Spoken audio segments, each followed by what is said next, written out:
نحمده ونصلي على رسوله الكريم اما بعد فاعوذ بالله من الشيطان الرجيم بسم الله الرحمن الرحيم رب اشرح لي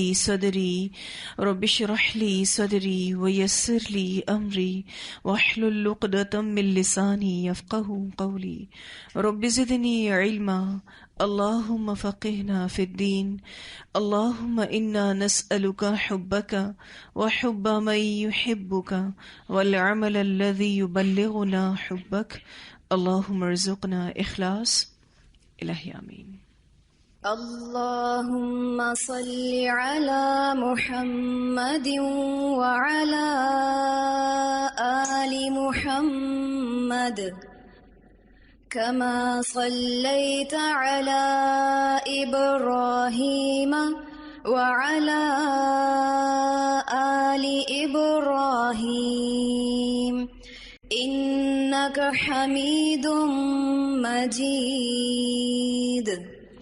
اللهم بارك على محمد وعلى آل محمد كما باركت على إبراهيم وعلى آل إبراهيم إنك حميد مجيد۔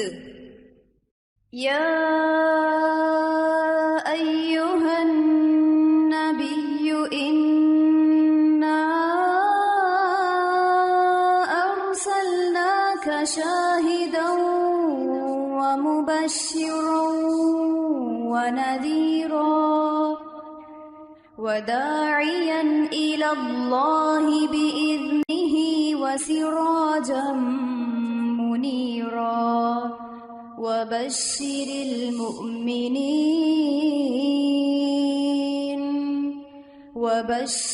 المؤمنين بأن لهم من الله فضلا كبيرا۔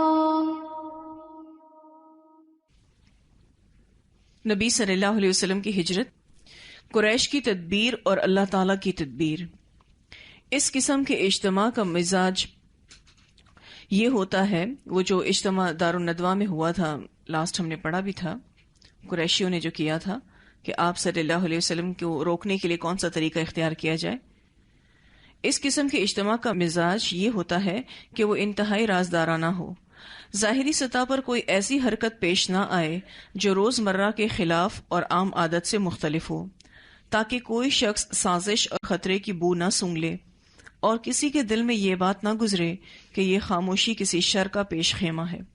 یہ قریش کا مکر تھا، لیکن انہوں نے یہ مکر اللہ سبحانہ تعالیٰ کے مقابل کیا تھا، اس لیے انہیں اللہ تعالیٰ نے ہر طرح سے نامراد کیا کہ وہ سمجھ بھی نہ سکے۔ چنانچہ حضرت جبرائیل علیہ السلام نازل ہوئے، نبی اکرم صلی اللہ علیہ وسلم کو قریش کی سازش کی خبر دی، ہجرت کی اجازت دی، نکلنے کا وقت بھی مقرر کیا، اور قریش کے مکر کو رد کرنے کا پورا پروگرام بھی بتایا۔ یہ جبرائیل امین آئے تھے نبی اکرم صلی اللہ علیہ وسلم کے پاس اللہ تعالیٰ کا یہ پیغام لے کے کہ اب آپ کو ہجرت کرنی ہے۔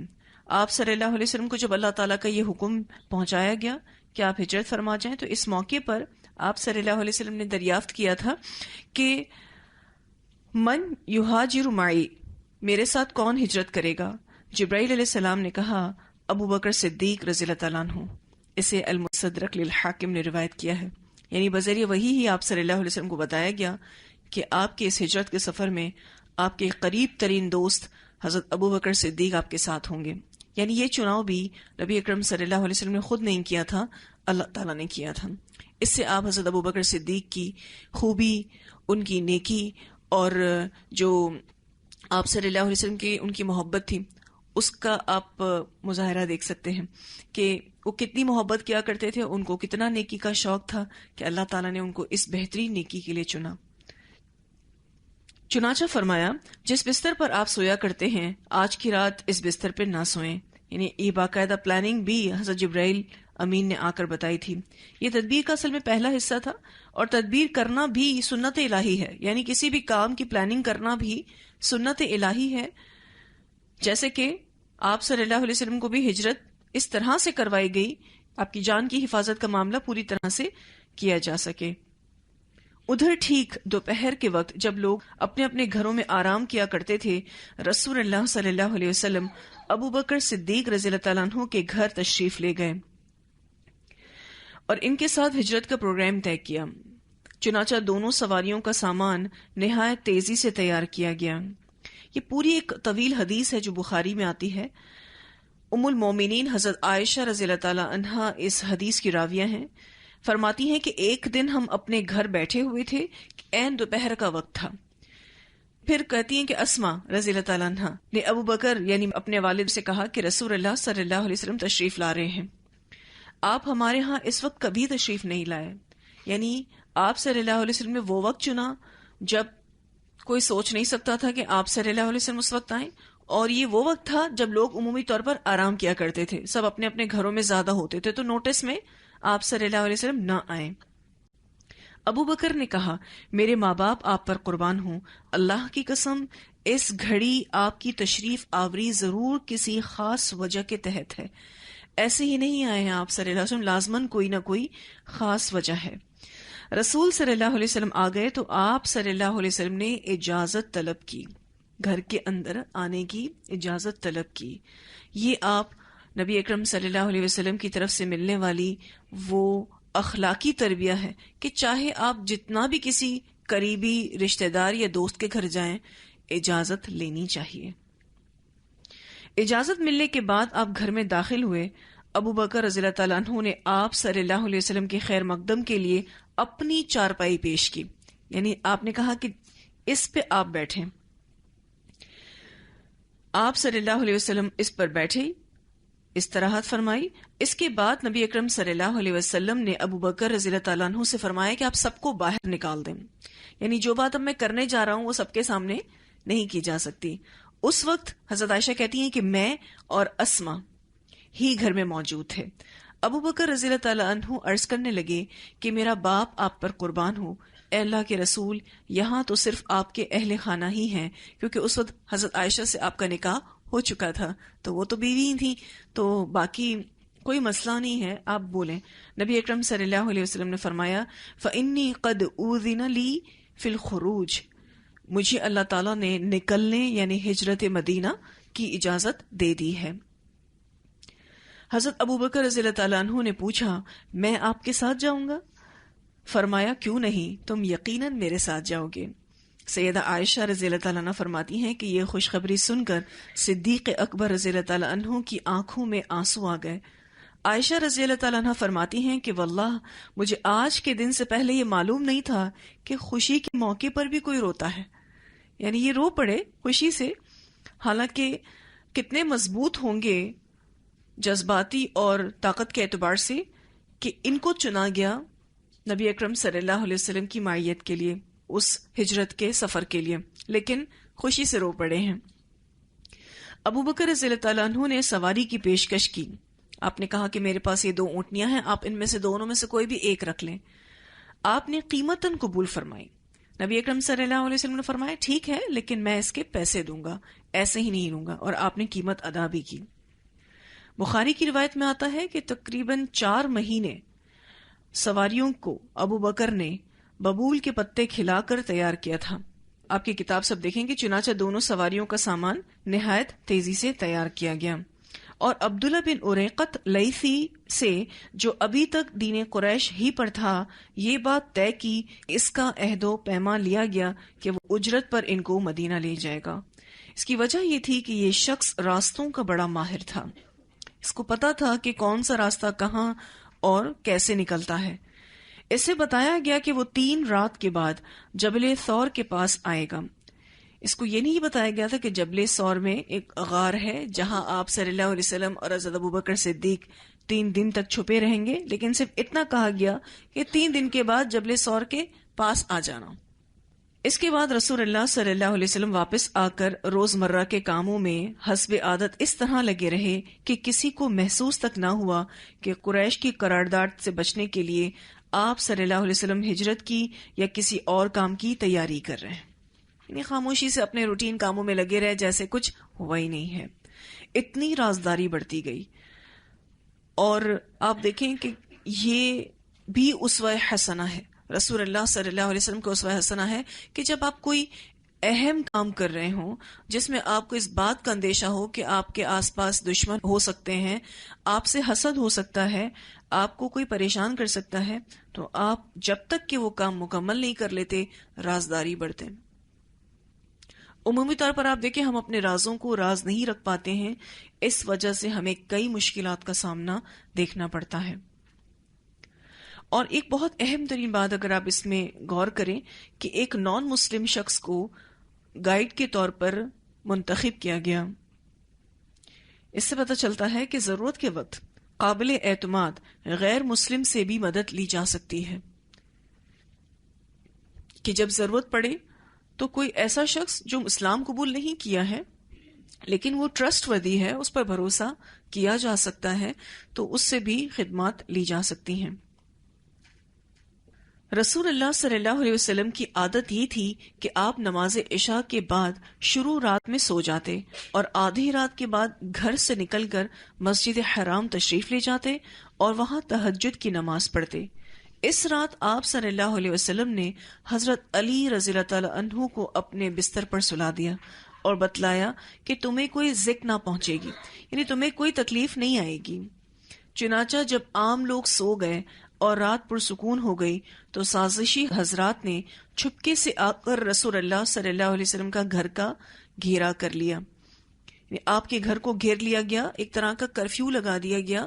اور جیسے کہ ہم نے دارالندوہ کی اس میٹنگ میں طے ہونے والی بات کو پڑھا تھا کہ انہوں نے کہا تھا کہ ہم اپنے مضبوط ترین نوجوانوں کو ہر فیملی سے لے لیں گے اور کوئی ایک ان میں سے نبی اکرم صلی اللہ علیہ وسلم کو یکبار کی قتل کر دے گا اور خون پھیل جائے گا پورے خاندانوں میں، تو قصاص لینے سے رہے، دیت پر مسلمان راضی ہو جائیں گے اور ہمارا کام ہو جائے گا. اسی پلاننگ کے تحت یہ پوری ٹیم نبی اکرم صلی اللہ علیہ وسلم کے گھر کو گھیرنے پہنچ گئی تھی. حضرت علی ابن ابی طالب رضی اللہ تعالیٰ عنہ کو آپ صلی اللہ علیہ وسلم کے بستر پر آپ کی سبز حضرمی چادر اوڑھ کر سوئے ہوئے دیکھا تو سمجھا کہ یہ محمد صلی اللہ علیہ وسلم ہے. چنانچہ وہ غرور و تکبر سے مٹکنے لگے اور آپ کی گھاٹ میں بیٹھ گئے کہ جب آپ اٹھیں گے اور باہر نکلیں گے تو آپ پر ٹوٹ پڑیں گے. اور یہ اللہ سبحانہ تعالیٰ کی طرف سے قریش کے مکر کا جواب تھا. اللہ سبحانہ تعالیٰ فرماتے ہیں وَإِذْ يَمْكُرُ بِكَ الَّذِينَ كَفَرُوا لِيُثْبِتُوكَ أَوْ يَقْتُلُوكَ أَوْ يُخْرِجُوكَ وَيَمْكُرُونَ وَيَمْكُرُ اللَّهُ وَاللَّهُ خَيْرُ الْمَاكِرِينَ. یہ سورہ انفال کی آیت ہے 30، جس میں اللہ سبحانہ تعالیٰ فرماتے ہیں کہ جب کفار آپ کے خلاف مکر کر رہے تھے تاکہ آپ کو قید کر لیں یا قتل کر دیں یا نکال باہر کریں، اور وہ داؤ چل رہے تھے، اللہ ابھی داؤ چل رہا تھا اور اللہ سب سے بہتر تدبیر کرنے والا ہے. تو اسی طرح سے ایک پلاننگ کو فارنے کی اب اللہ سبحانہ تعالیٰ بھی تدبیر کریں گے. رسول اللہ صلی اللہ علیہ وسلم اپنا گھر چھوڑتے ہیں. ادھر رسول اللہ صلی اللہ علیہ وسلم عین اس حالت میں کہ جب یہ لوگ آپ کے گھر گھیرے ہوئے تھے باہر تشریف لائے اور آیت تلاوت فرماتے ہوئے ان کے سروں پر مٹی ڈال دی. اور وہ آیت سورہ یاسین کی آیت تھی وَجَعَلْنَا مِن بَيْنِ أَيْدِيهِمْ سَدًّا وَمِن خَلْفِهِمْ سَدًّا فَأَغْشَيْنَاهُمْ فَهُمْ لَا يُبْصِرُونَ. ہم ان کے آگے رکاوٹ کھڑی کر دیں گے اور ان کے پیچھے بھی ہم نے رکاوٹ کھڑی کر دی ہے، پس ہم نے انہیں ڈھانک لیا ہے اور وہ دیکھ نہیں رہے. اللہ نے ان کی نگاہیں پکڑ لیں اور آپ کا مطلق احساس نہ کر سکے. یعنی آپ صلی اللہ علیہ وسلم ان کے سامنے سے گزر کے نکلے ہیں، لیکن اس کے باوجود بھی مشرکین کے یہ بہترین کمانڈو قسم کے لوگ آپ صلی اللہ علیہ وسلم کو دیکھ نہیں سکے. آپ صلی اللہ علیہ وسلم ابو بکر رضی اللہ تعالیٰ عنہ کے گھر تشریف لے گئے اور ان کے مکان کی ایک کھڑکی سے نکل کر دونوں حضرات نے یمن کا رخ کیا اور فجر سے پہلے تقریباً 5 میل فاصلے پر واقع سور نامی پہاڑ کے غار میں جا پہنچے. یعنی یہ سب جگہیں جو تھیں یہ آلریڈی نبی اکرم صلی اللہ علیہ وسلم کو بذریعہ وحی بتا دی گئی تھیں. اب اگر آپ یہ دیکھیں کہ نبی اکرم صلی اللہ علیہ وسلم جب حضرت ابو بکر صدیق کے گھر داخل ہوئے تو پھر اپوزٹ سائڈ پر جو کھڑکی تھی وہاں سے نکل کر بالکل جبل سور کی طرف اپوزٹ وے، یعنی آبادی اس طرف اور حضرت ابو بکر صدیق کا گیٹ، گھر کے اندر داخل ہونے کا دروازہ، اور پھر نبی اکرم صلی اللہ علیہ وسلم کا بالکل اپوزٹ طرف سے نکلنا اور وہاں سے پیچھے کے راستے سے جانا. یہ راستہ اندھیروں والا بھی تھا، وہ راستہ زیادہ استعمال میں بھی نہیں آتا تھا، تو وہی راستہ چنا گیا. نون راستوں سے نکلتے تو بڑا مسئلہ ہو جاتا، لوگ دیکھتے کہ یہ دونوں صاحب کہاں جا رہے ہیں، اور رات کے ٹائم پر تو نوٹس تو ہو ہی جاتا، کیونکہ موسٹلی لوگ رات میں سوئے ہوتے ہیں، لیکن کچھ لوگ کسی بھی ضرورت کے تحت یا کسی بھی وجہ سے باہر بھی ہو سکتے ہیں، تو کوئی ایک بندہ بھی دیکھ نہ پائے، اسی لیے روٹ جو ہے وہ بالکل چینج کر دیا گیا. حضرت اسما بنت ابی بکر جو ہیں رضی اللہ تعالیٰ عنہ، ان کا بھی ایک واقعہ ملتا ہے کہ انہوں نے ہجرت کے اس سفر میں کس طرح سے سپورٹ کیا. ان کو ذات نطاقین کہا جاتا ہے.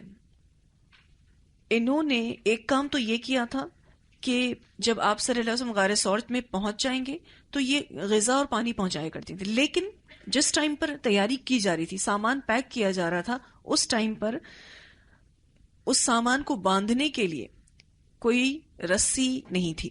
عربوں میں عورتیں جو ہیں، یہ جو کمر ہے نا، کمر پر ایک بیلٹ نما کپڑا باندھتے ہیں جس کو کمر پٹا کہتے ہیں.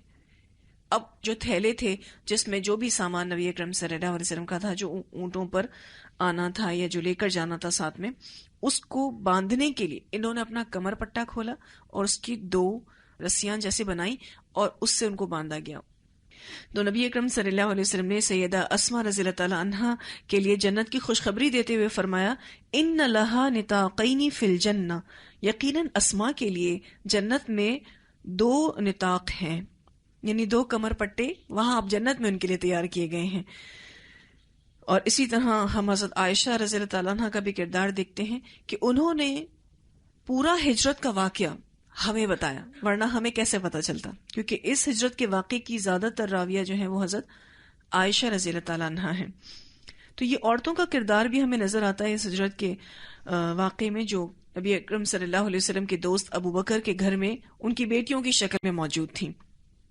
اب جب نبی اکرم صلی اللہ علیہ وسلم نکل رہے تھے تو بیت اللہ کی طرف دیکھ کر آپ نے دعا فرمائی تھی، اور وہ دعا جو ہے وہ ترمذی میں ملتی ہے.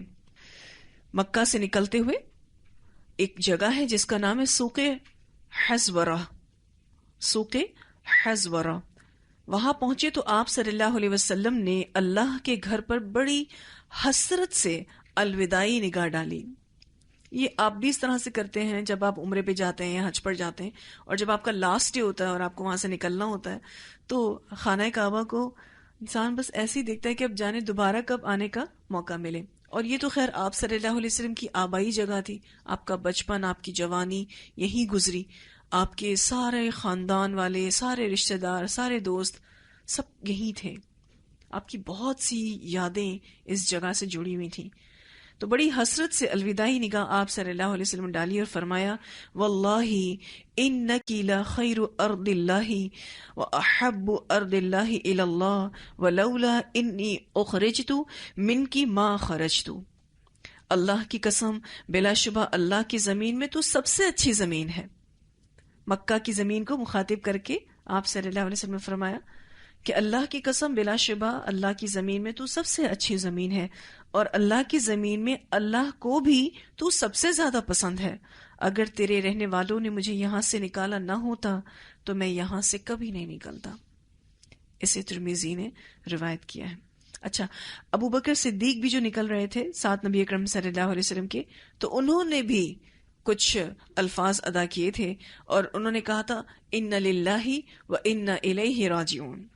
اور انہوں نے کہا کہ اہل مکہ نے اللہ کے رسول صلی اللہ علیہ وسلم کو مکہ سے نکال دیا ہے تاکہ انہیں ہلاک کر دیا جائے، یعنی اب یہ برباد ہوں گے، کیونکہ آپ صلی اللہ علیہ وسلم کی وجہ سے ان پر بربادی رکی ہوئی تھی. آپ جانتے ہیں نا، بربادی 2 وجوہات کی بنا پر رکی ہوتی، یا تو شہر والے استغفار کرتے ہوں یا ان کے درمیان نبی موجود ہوں.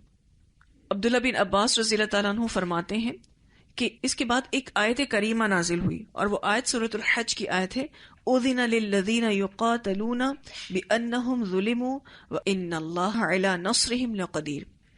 ابن عباس رضی اللہ تعالی عنہما بیان کرتے ہیں کہ اس آیت کے نزول کے وقت ابو بکر صدیق کے بعد سمجھ گئے تھے کہ اب جہاد کی اجازت مل گئی ہے، اور ابن عباس فرماتے ہیں کہ یہ پہلی آیت ہے جو جہاد کے سلسلے میں نازل ہوئی تھی۔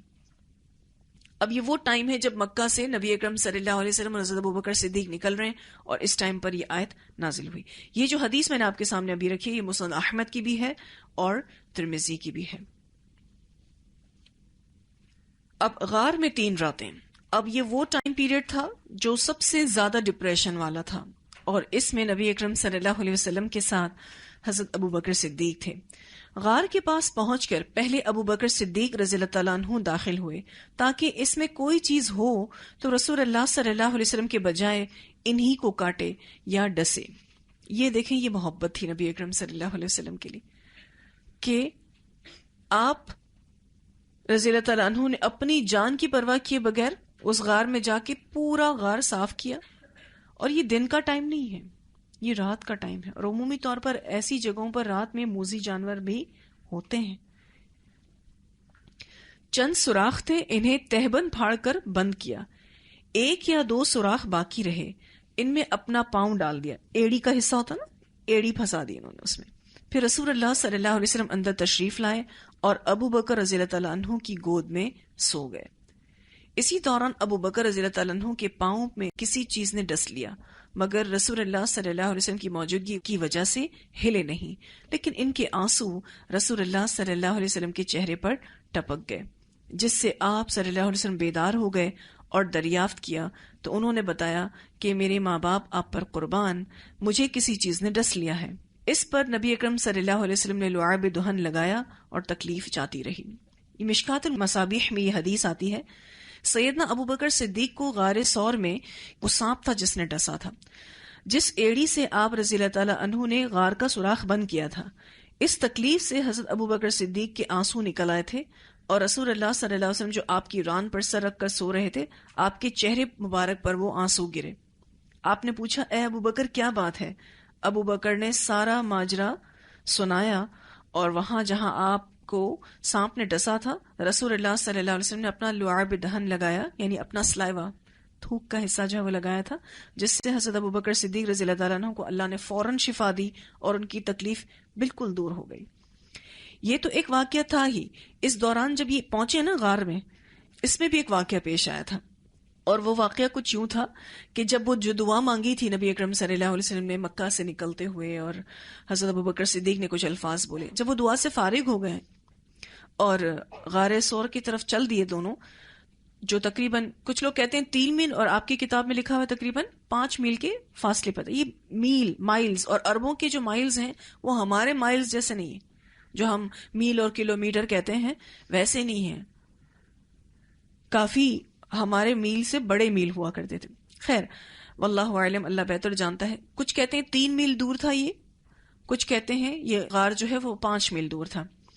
غار کی طرف جاتے ہوئے راستے میں ابو بکر کبھی دائیں جانب ہو جاتے، کبھی بائیں جانب ہو جاتے، کبھی آگے چلے جاتے اور کبھی پیچھے چلے جاتے۔ نبی اکرم صلی اللہ علیہ وسلم نے اس کی وجہ پوچھی کہ اے ابو بکر، آپ ایسا کیوں کر رہے ہیں؟ انہوں نے عرض کیا، اے اللہ کے رسول، مجھے تعقب کرنے والوں کا خطرہ ہوتا ہے تو میں پیچھے چلا جاتا ہوں، جب میں محسوس کرتا ہوں کہ آگے خطرہ پیش ہوگا تو میں آگے چلے جاتا ہوں، اسی طرح میں دائیں اور بائیں آپ کے بارے میں خطرات محسوس کرتا ہوں، میں اس رخ چلا جاتا ہوں۔ کیونکہ جو ٹینشن نبی اکرم صلی اللہ علیہ وسلم کی جان کی حضرت ابو بکر صدیق کو تھی، وہ شاید ہم اندازہ بھی نہیں لگا سکتے۔ ایک بہت بڑی رسپانسبلٹی تھی کہ امت کے نبی کی حفاظت کرنا۔ حفاظت بے شک اللہ تعالیٰ ہی کر رہا تھا، لیکن اللہ تعالیٰ نے ان کو اس کا ایک سبب بنایا تھا، کیونکہ اللہ مسبب الاسباب ہے، اللہ سبب پیدا کرتا ہے۔ نبی اکرم صلی اللہ علیہ وسلم نے فرمایا، یہ حدیث ابھی آگے چل رہی ہے، نبی اکرم صلی اللہ علیہ وسلم نے فرمایا، تم چاہتے ہو کہ اگر کوئی ناگہانی آفت آئے تو میرے بجائے تمہارے اوپر آ جائے؟ انہوں نے کہا، جی ہاں اے اللہ کے رسول صلی اللہ علیہ وسلم، میں یہی چاہتا ہوں کہ اگر کوئی پریشانی ہو تو مجھ پر آ جائے، آپ پر نہ آئے۔ اسی طرح نبی اکرم صلی اللہ علیہ وسلم اور ابو بکر رات کے گہرے اندھیرے میں وحشت ناک صحرا کی وسعت اور سنگریز چٹانوں کے نشیب و فراز عبور کرتے ہوئے یہاں تک کہ آپ صلی اللہ علیہ وسلم کے پاؤں مبارک زخمی ہو گئے۔ یہ جو صحرا ہے دن میں بھی اتنا وحشت ناک ہوتا ہے، اگر تنہا وہاں سے گزریں، یہ رات میں کتنا وحشت ناک ہوگا۔ اور اتنی جو سنگریز چٹانیں تھیں، اتنی سخت چٹانیں ہوتی ہیں، اور کوئی روشنی ان کے پاس نہیں تھی. اور یہ جاتے جا رہے تھے اور اس میں آپ صلی اللہ علیہ وسلم کے پاؤں مبارک بھی زخمی ہو گئے تھے. تو آپ صلی اللہ علیہ وسلم کی یہ حالت دیکھ کر ابو بکر رضی اللہ تعالیٰ عنہ کو سخت پریشانی اور غم ہوا. انہوں نے نبی اکرم صلی اللہ علیہ وسلم کو اپنے کندھوں پر اٹھا لیا اور اس طرح جبل ثور کی چوٹی پر واقع غار تک پہنچ گئے. اسے بیہقی نے روایت کیا ہے. آپ حضرت ابو بکر صدیق کا طاقت کا مظاہرہ بھی دیکھیں. حالانکہ حضرت ابو بکر صدیق جو ہیں آپ صلی اللہ علیہ وسلم سے 2 سال چھوٹے تھے، لیکن کندھے بھی اٹھا کے لے کر جا رہے ہیں. اور جب آپ کا جانا ہو مدینہ تو آپ یہ والا پہاڑ صرف دیکھ لیں اور وہاں اس غار کی اونچائی دیکھ لیں کہ کتنا دور ہے. لیکن سب سے زیادہ جو مقدم چیز تھی جو اتنی طاقت دے گئی حضرت ابوبکر صدیق کو، وہ نبی اکرم صلی اللہ علیہ وسلم سے محبت کرنا اور آپ کی تکلیف کا حضرت ابوبکر صدیق پر گراں گزرنا. یہی تو وہ ایمان کا درجہ ہے نا. نبی اکرم صلی اللہ علیہ وسلم کی وہ حدیث ہم پڑھتے ہیں نا کہ جب تک میں تمہیں تمہارے بچوں، تمہارے ماں باپ اور تمہارے قریب ترین جو بھی ہے اور تمہاری اپنی جان سے پیارا نہ ہو جاؤں، تمہارا ایمان مکمل نہیں ہے. اور یہ وہ مظاہرے تھے. سیدنا عمر رضی اللہ تعالیٰ عنہ کا جب خلافت کا دور آیا تھا تو کچھ لوگوں نے سیدنا عمر کو حضرت ابوبکر صدیق پر فوق دینا شروع کر دی تھی، کیونکہ حضرت عمر کا دور خلافت بڑا کامیاب دور خلافت تھا اور مسلمانوں کو اور اسلام کو بڑی ترقی مل رہی تھی. تو کچھ لوگ یہ باتیں کرنے لگے تھے کہ حضرت عمر زیادہ بہتر ہیں حضرت ابوبکر صدیق سے. تو سیدنا عمر رضی اللہ تعالیٰ عنہ نے سب کو بلا کر ایک بات کہی کہ اللہ کی قسم ابوبکر کی ایک رات عمر کی ساری زندگی سے بہتر ہے، ابوبکر کا ایک دن عمر کی ساری زندگی سے بہتر ہے، اس لیے کوئی ایسی بات نہ کرے. کہنے کا مطلب یہ تھا ان کا. اس حدیث کو بیہقی نے روایت کیا ہے. پھر جو ہے غار میں دونوں حضرات 3 رات چھپے رہے. اس دوران ابو بکر رضی اللہ تعالیٰ عنہ کے صاحبزادے عبداللہ بھی یہی رات گزارتے تھے. وہ گہری سوجھ بوجھ کے مالک، سخن فہم نوجوان تھے، یعنی کافی سمجھدار نوجوان تھے. وہاں سے سویرے نکل کر اس طرح قریش کے درمیان صبح کرتے گویا مکہ میں ہی رات گزاری ہے. پھر وہ قریش کی تدبیریں اور خبریں سنتے اور تاریکی گہری ہو جاتی تو ان خبروں کو لے کر غار میں پہنچ جاتے. ادھر حضرت ابو بکر رضی اللہ تعالیٰ عنہ کے غلام عامر بن فہیرہ رضی اللہ تعالیٰ عنہ بکریاں چراتے رہتے. جب رات کا ایک حصہ گزر جاتا تو ان بکریوں کو لے کر ان کے پاس پہنچ جاتے. اس طرح دونوں حضرات آسودہ ہو کر دودھ پی لیتے. پھر صبح تڑکے ہی عامر بن فہیرہ بکریاں ہانک کر چل دیتے اور انہیں عبداللہ بن ابی بکر رضی اللہ عنہما کے قدموں کے نشانات پر لے جاتے تاکہ وہ نشانات مٹ جائیں. ان بکریوں کو حضرت عبداللہ جو حضرت ابو بکر صدیق کے بیٹے تھے ان کے نشانات پر لے جاتے تاکہ وہ نشان بھی مٹ جائیں، کیونکہ صحرا میں جب آپ چلتے ہیں تو فٹ پرنٹس اس ریت پر چھپ جاتے ہیں. یہ جو عبداللہ بن ابو بکر ہیں ان کے بارے میں آتا ہے کہ حضرت عائشہ رضی اللہ تعالیٰ عنہا سے روایت ہے کہ رسول اللہ صلی اللہ علیہ وسلم کو یمنی حلے میں لپیٹا گیا تھا. جب آپ کی وفات ہو گئی تھی آپ صلی اللہ علیہ وسلم کی، تو ایک گاؤن تھا، یمنی گاؤن تھا، اس میں نبی اکرم صلی اللہ علیہ وسلم کو لپیٹا گیا تھا جو حضرت عبداللہ بن ابو بکر رضی اللہ تعالیٰ عنہ کا تھا. وہ پھر آپ صلی اللہ علیہ وسلم سے اتار لیا گیا کیونکہ کفن کے لیے پھر آپ کو 3 کپڑوں میں کفنایا گیا تھا. مردوں کا کفن ہوتا ویسے ہی کفن تھا. تو حضرت عبداللہ رضی اللہ تعالیٰ عنہ نے وہ حلہ اٹھایا اور کہنے لگے مجھے اس میں کفن دیا جائے، کیونکہ یہ آپ صلی اللہ علیہ وسلم کے جسم مبارک سے ہی اترا تھا. تو انہوں نے کہا تھا کہ اب اس میں ہی مجھے کفنایا جائے، لیکن پھر اپنے مرنے سے پہلے ہی انہوں نے اس چیز کو خیرات کر دیا تھا. اسے صحیح مسلم نے روایت کیا ہے. صحابہ کرام بڑی محنت کے ساتھ عمل کیا کرتے تھے کہ اپنی پسندیدہ چیز کو اللہ کے راستے میں خرچ کیا کرتے تھے، کہ جو کہ 4 پارے کی شروع کیا تھے کہ لن تنالوا البر حتى تنفقوا مما تحبون. دیکھیں ان چیزوں کو خرچ کرنا بہت آسان ہوتا ہے جس کے ساتھ آپ کی کوئی اٹیچمنٹ نہیں ہوتی، لیکن ان چیزوں کو خرچ کرنا مشکل ہوتا ہے کہ جن کے ساتھ آپ کی خاص اٹیچمنٹ ہو، خاص اس کے ساتھ دلی لگاؤ ہو. اور یہی وہ نیکی ہے جس کے بعد اللہ سبحانہ تعالیٰ کی طرف سے قرب نصیب ہوتا ہے.